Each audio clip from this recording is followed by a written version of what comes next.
नमस्कार मेरे व्यूअर्स, मेरे सब्सक्राइबर्स। हम सभी के जीवन में ऐसा वक्त आता है कि हम दुख की गहराइयों में गिर जाते हैं और फिर बाहर निकलने का रास्ता हमें मालूम नहीं होता कि अब क्या करें तो इस परिस्थिति से हम बाहर निकल आए। एक फिल्म का एक गाना है दोस्तों, खिलते हैं गुल यहाँ खिल के बिखरने को, मिलते हैं दिल यहाँ मिल के बिछड़ने को। किसी का साथ हमेशा हमारे साथ नहीं रहता। हमें दुख भी होता है, हमने कई वक्त उसके साथ गुजारा है, पर भगवान ने सबका स्टेशन तय किया हुआ है। हम सब एक ही गाड़ी में सवार हैं, किसका स्टेशन आ जाए वो उतर जाए। ऐसा नहीं कि वो गुजर जाए, पर ऐसा होता है कि उसकी मंजिल कहीं और हो और वो किसी और देश में किसी और गांव में चला जाए, पढ़ने के लिए चला जाए या एब्रॉड चला जाए। हमें दुखी नहीं होना चाहिए, परंतु उस वास्तविकता का सामना करना चाहिए कि ये तय था, ऊपर से तय था।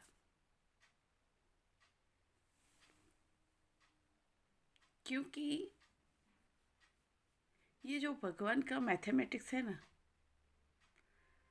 हम कभी जान ही नहीं पाए और जान भी नहीं सकते भगवान का मैथमेटिक्स क्या है।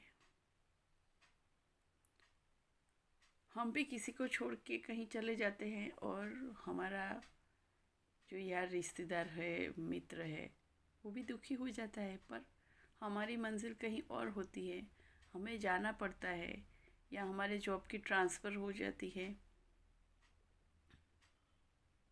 हाल ही में मेरी एक कलीग थी, उसका ट्रांसफ़र दूसरे गांव में हो गया, पर वहाँ उसकी फैमिली थी, उसको जाना पड़ा। वो अपने बच्चे, अपने पति और अपने फैमिली के साथ रहना चाहती थी। हमारे पास वो 5-6 बरस रही, पर उसे कुछ पाने के लिए कुछ छोड़ना पड़ा। हम सब रोए, सब कलीग रोए, पर उसे जाना पड़ा। वो डिसीज़न उसे लेना पड़ा, दिल से नहीं दिमाग से लेना पड़ा। तो ऐसी परिस्थिति में हम दुखी हो जाते हैं, पर किसी के जाने से किसी की जीवन की गाड़ी रुकती नहीं है। शायद भगवान ने कुछ और सोचा हो। ऐसे ही मैं एक शख्स को देखा कि उसके धंधे में बहुत बड़ा नुकसान हो गया, बहुत करोड़ों का। वो गया सुसाइड करने के लिए। दोस्तों, सुनने वाली बात है, सुनिए। पर एक भिखारी को देखा उसने, उसके पास कुछ नहीं था, कुछ नहीं था। वो उसके पास आया तो ये आदमी बोला कि हम दोनों भिखारी हैं, तुम्हारे पास कुछ नहीं, तुम मांगते हो, मैं मांगता नहीं हूँ। तो वो भिखारी क्या बोला कि हिम्मत नहीं हारनी चाहिए, मुझे 2 वक्त की रोटी तो मिल ही जाती है। तो उस आदमी को लगा कि खाना तो मुझे मिलता है 2 वक्त का, आखिर ये सब खाने के लिए ही तो है। ये सब हम भाग दौड़ कर रहे हैं, नौकरी कर रहे हैं, धंधा कर रहे हैं, ये सुबह से हमारी गाड़ी जीवन की दौड़ती भागती जा रही है, तो ये हमारी 2 वक्त की रोटी के लिए है, वो तो मैं कमा लेता हूँ, क्यों मरूँ। और मैं तो छूट जाऊँगा, मेरे बाद मेरे बच्चों बीबी का क्या होगा। दुनिया उसे रहने देगी अच्छी तरीके से कि नहीं रहने देगी। और फिर इस भिखारी के एक ही वाक्य का उसको इतना मोटिवेशनल चोट कहते हैं ना, वो आ गया, वहाँ से लौट गया। और फिर उसने पानीपुरी की दुकान की और ठेला लगाया थोड़ा सा कमा के थोड़ा यूं त्यों करके थोड़ा सा करके उसने आज वो